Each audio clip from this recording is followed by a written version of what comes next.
اس آیہ مبارکہ میں اللہ تبارک و تعالی نے جسے ہم نیکی کہتے ہیں اور عربی زبان میں لفظ بر البر یعنی نیکی جس کا ہم ترجمہ کرتے ہیں، در حقیقت نیکی کیا چیز ہے، اور مراد وہی ہے کہ در حقیقت دین کیا چیز ہے۔ یہ ایک ایسا مسئلہ ہے کہ جس کا آج ہم میں سے بہت سارے دانستہ یا نادانستہ شکار ہیں۔ آج دین رسموں کو زیادہ سمجھا جاتا ہے، اور وہ دین کہ جس کو بڑے واضح انداز میں قرآن کریم نے بیان فرمایا ہے اور احادیث میں جو دین ملتا ہے، اس دین کا تصور دھندلا چکا ہے ہماری نظروں میں۔ بغیر عمل کے ہم سمجھتے ہیں کہ ہم نے جو دین اللہ کا رسول ہمیں دے کر گئے ہیں ہم اس دین پر چل رہے ہیں۔ توجہ فرمائیے، سورۃ البقرہ آیت نمبر 177 فرمایا لیس البر ان تولوا وجوہکم قبل المشرق والمغرب۔ نیکی یہ نہیں ہے، نیکی اس چیز کا نام نہیں ہے کہ تم اپنے رخ مشرق کی طرف کر لو یا مغرب کی طرف کر لو، وہ تو جدھر خدا کہے ادھر رخ کرنا ہے تم۔ کوئی یہ نہ سمجھے کہ ظاہری طور پر پہلے ادھر رخ تھا اور اب ادھر رخ ہو گیا تو دین خراب ہو گیا، جیسے کہ لوگ وہاں پر اعتراض کر رہے ہیں۔ یعنی یہ ظاہری حرکات انجام دینا اور ظاہر میں رخ تبدیل کر لینا یہ حقیقت نہیں ہے نیکی کی۔ وَلَكِنَّ الْبِرَّ مَنْ آمَنَ بِاللَّهِ، لیکن بر اور نیکی کی حقیقت یہ ہے۔ اب دو حصوں پر مشتمل ہے اگلی آیت، یعنی یہی اسی آیت کا اگلا حصہ کہ جس میں پہلا حصہ ہے اعتقاد کے بارے میں جسے ہم عقیدہ کہتے ہیں کہ صحیح عقیدہ کیا ہے، اور دوسرا حصہ ہے اعمال کے بارے میں اور اخلاق کے بارے میں۔ اور آیت کے بالکل آخر میں اسی چیز کا تذکرہ ہے کہ جس کی تاکید ہر خطبے میں کرنا مستحب ہے، اور وہ تقویٰ۔ لیس البر ان تولوا وجوہکم قبل المشرق والمغرب، نیکی یہ نہیں ہے کہ تم اپنے رخ اپنے چہرے مشرق کی طرف کر لو یا مغرب کی طرف کر لو ظاہری طور پر، اگر یہ روح سے خالی ہو۔ وَلَكِنَّ الْبِرَّ مَنْ آمَنَ بِاللَّهِ، لیکن بر اور نیکی کی حقیقت یہ ہے، کیا ہے؟ من آمن باللہ، وہ شخص در حقیقت دیندار اور نیک گنا جائے گا اللہ تبارک و تعالی کے ہاں کہ جو چند چیزوں پر ایمان رکھتا ہے۔ کس کس چیز پر ایمان؟ من آمن باللہ، اللہ پر ایمان، والیوم الآخر، قیامت پر ایمان کہ میرا حساب کتاب ہونا ہے عنقریب، اور اسی کو ذہن میں رکھتے ہوئے اپنی زندگی گزارتا ہے۔ والملائکہ، اور اللہ کے فرشتوں پر ایمان، والکتاب، اللہ کی نازل کردہ آسمانی کتاب پر ایمان، اور اللہ کے نبیوں پر ایمان، والنبیین، نبیوں پر ایمان، اور اس کے بعد جب ان چیزوں پر ایمان لے آئے گا تو اس کی زندگی میں کون کون سے اعمال ہونے چاہیے، اس کی زندگی میں کون کون سے اعمال نظر آنے چاہیے۔ دیکھیں ہم کہ ہم کہتے ہیں کہ ہم مومن ہیں، اب مومنوں کا ایمان بتانے کے بعد قرآن مجید کچھ اعمال کا تذکرہ کر رہا ہے کہ جو مومن ہے اس کی زندگی میں یہ اعمال دکھائی دیں گے، اس کی صفات میں یہ صفات شامل ہوں گی۔ اور وہ صفات کون کون سی ہیں؟ وَآتَ الْمَالَ عَلَى حُبِّهِ، مال کی محبت کے باوجود اپنا مال عطا کرتا ہے دوسروں کو۔ مال سب کو پسند ہوتا ہے، محبت ہوتی ہے مال سے، لیکن مومن کی علامت یہ ہے کہ مال کی محبت کے باوجود مال کو اللہ تبارک و تعالیٰ کے راستے میں خرچ کرتا ہے، کن کن کو دیتا ہے؟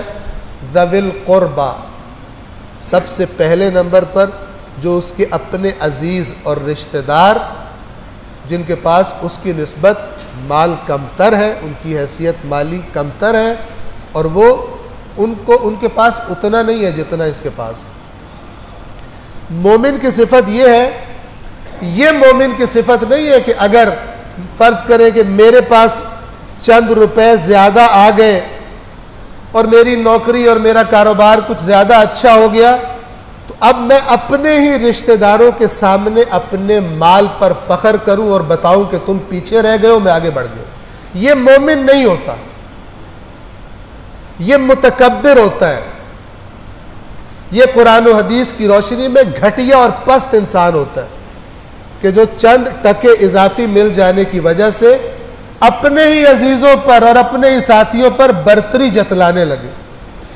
کبھی ان سے کہے میرا گھر دیکھو، کبھی ان سے کہے میری گاڑی دیکھو، کبھی ان سے کہے میرے کپڑے دیکھو، زبان سے نہ کہے لیکن دکھلاوا کرے۔ مومن وہ ہوتا ہے کہ جب اللہ نے اس کو زیادہ عطا کر دیا ہے تو اب وہ دوسروں کے درد میں بھی شریک ہوتا ہے، دوسروں کی محرومیوں کو دور کرنے کی کوشش کرتا ہے، دوسروں کو سہارا بنتا ہے، اور ان میں سب سے پہلے اس کے اپنے رشتہ دار ہیں۔ والیتاما، آس پاس کے یتیم جن کے باپ کا سایہ ان کے سر سے اٹھ چکا ہے اور وہ ایسی عمر میں ہے کہ جب اپنا خیال نہیں رکھ سکتے، کمانے کے قابل نہیں ہے، اپنے پیروں پر کھڑے نہیں ہیں۔ والمساکین، مسکین یعنی جس کی زندگی کا گویا کہ نظام رک چکا ہے، اس کے پاس کوئی ایسی نوکری نہیں ہے، کوئی ایسا کاروبار نہیں ہے کہ جس سے وہ اپنا سسٹم چلا سکے۔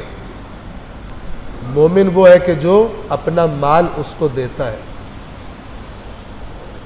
وابن السبیل، اور ایسے مسافر کہ جو اپنے وطن سے دور ہو اور کسی نہ کسی حادثے کی وجہ سے اب پریشانی اور مشکل کا شکار ہو چکے ہوں، ان کی مدد۔ والسائلین، اور وہ لوگ کہ جن کی مشکل اور پریشانی انہیں سوال کرنے پر مجبور کر دے، سوال کرنے والوں کو دیتا ہے۔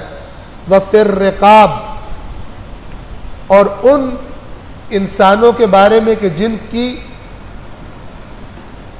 گردنیں پھنسی ہوئی ہیں۔ رقاب رقبہ کی جمع ہے، اور اس زمانے میں اس سے مراد وہ غلام تھے، غلاموں کو آزاد کروانا، لیکن اس کا مفہوم عام لیا جا سکتا ہے۔ ہر وہ مومن کہ جس کی گویا کہ گردن کسی نہ کسی مشکل میں پھنس چکی ہے، اس پر قرض بہت زیادہ چڑھ گیا، اس کے گھر کوئی بیمار ہوا اور بیماری پہ بہت زیادہ پیسے لگ گئے، ہماری آنکھوں کے سامنے ہم اس کو دیکھتے ہیں، ہم اپنا کھا رہے ہیں، پی رہے ہیں، اپنی موج مستی میں پڑے ہوئے ہیں، لیکن اس کی جو جمع پونجی تھی وہ لگ گئی کسی بیماری میں، یا مقروض ہو گیا، اس کا کاروبار خراب ہو گیا، ہمیں پرواہ ہی کوئی نہیں ہے۔ یہ مومن نہیں ہوتا۔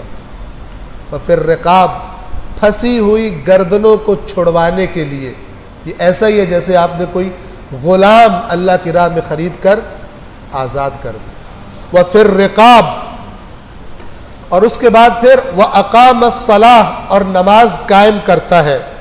وَآتَ الزَّكَاةَ، اور زکوٰۃ ادا کرتا ہے۔ زکوٰۃ سے مراد نظام زکوٰۃ، اس میں خمس بھی آ جائے گا، اس میں وہ خاص زکوٰۃ بھی آ جائے گی۔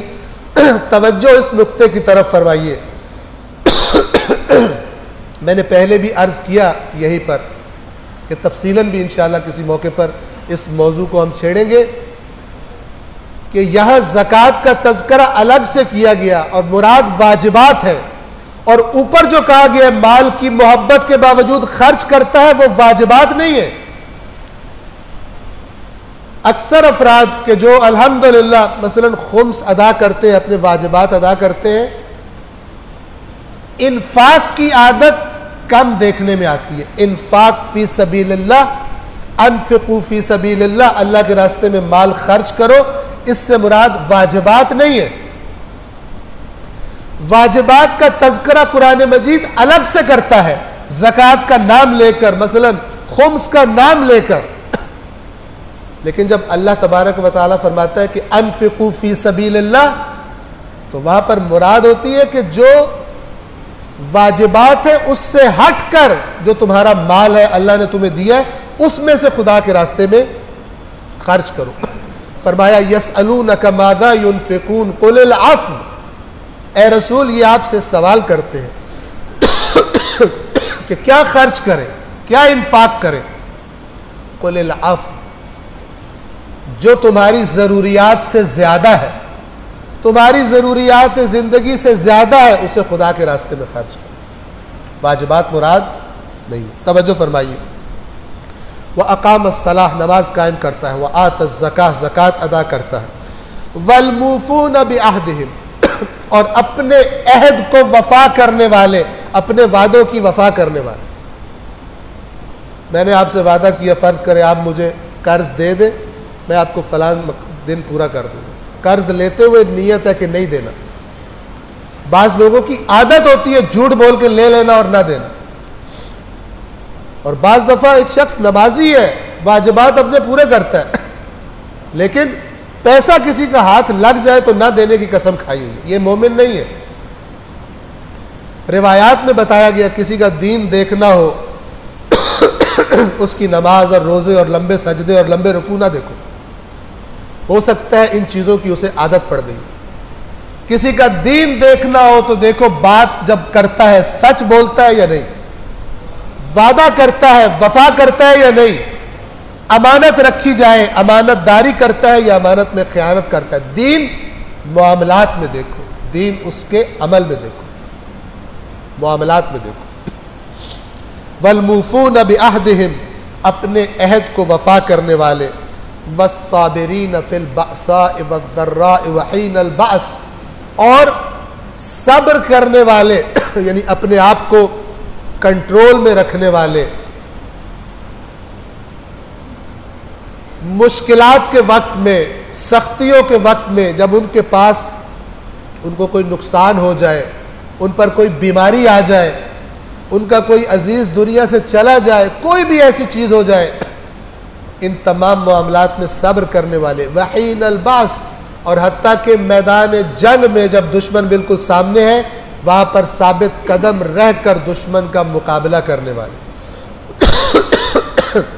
اور میدان جنگ سے مراد، ایک میدان جنگ وہ ہے کہ جب واقعاً جنگ ہو رہی ہو، اسلحے سے دشمن نے حملہ کیا ہو، اور ایک میدان جنگ وہ ہوتا ہے کہ جو اپنے معاشرے میں رہتے ہوئے جب آپ کے دین پر، آپ کے مکتب پر فکری حملے کیے جا رہے ہوں، شبہات ڈالے جا رہے ہوں، دین کی مکتب کی حفاظت کے لیے اپنا کردار ادا کرنا، ڈٹے رہنا، میدان میں رہنا. جب بھی دین اور مکتب سے مربوط کوئی بات پتہ چلے اس کے بارے میں اپنے آپ کو ذمہ دار سمجھنا اور اپنا کردار ادا کرنا، نہ کہ گھر میں بیٹھ کر تبصرے کر دینا.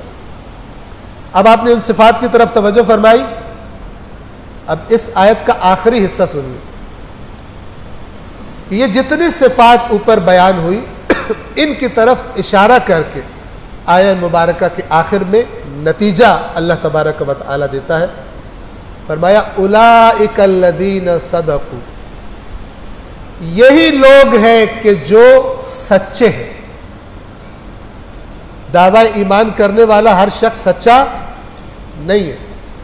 جن میں یہ صفات پائی جاتی ہیں جو آیت میں بتائی گئی، اولئک الذین صدقوا، یہ لوگ ہیں جو سچ بولتے ہیں اور جو فقط دین کو بعض رسموں اور بعض وردوں اور بعض ظاہری چیزوں کا مجموعہ سمجھتے ہیں اور دین ان کے اندر نہیں اترا، یہ صفات ان کے اندر نہیں پائی جاتی.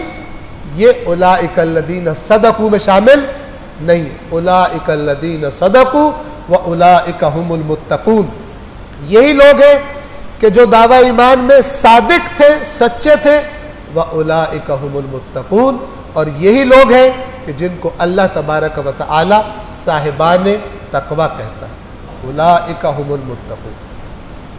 تقوی، متقی، امام المتقین کو ماننے والا، اس کے لیے ضروری ہے کہ جو صفات اللہ تبارک و تعالی نے مومنوں کی اور متقین کی بیان کی ہے ان کو دیکھے اور اپنے اندر پیدا کرے. بسم اللہ الرحمن الرحیم. والعصر ان الانسان لفی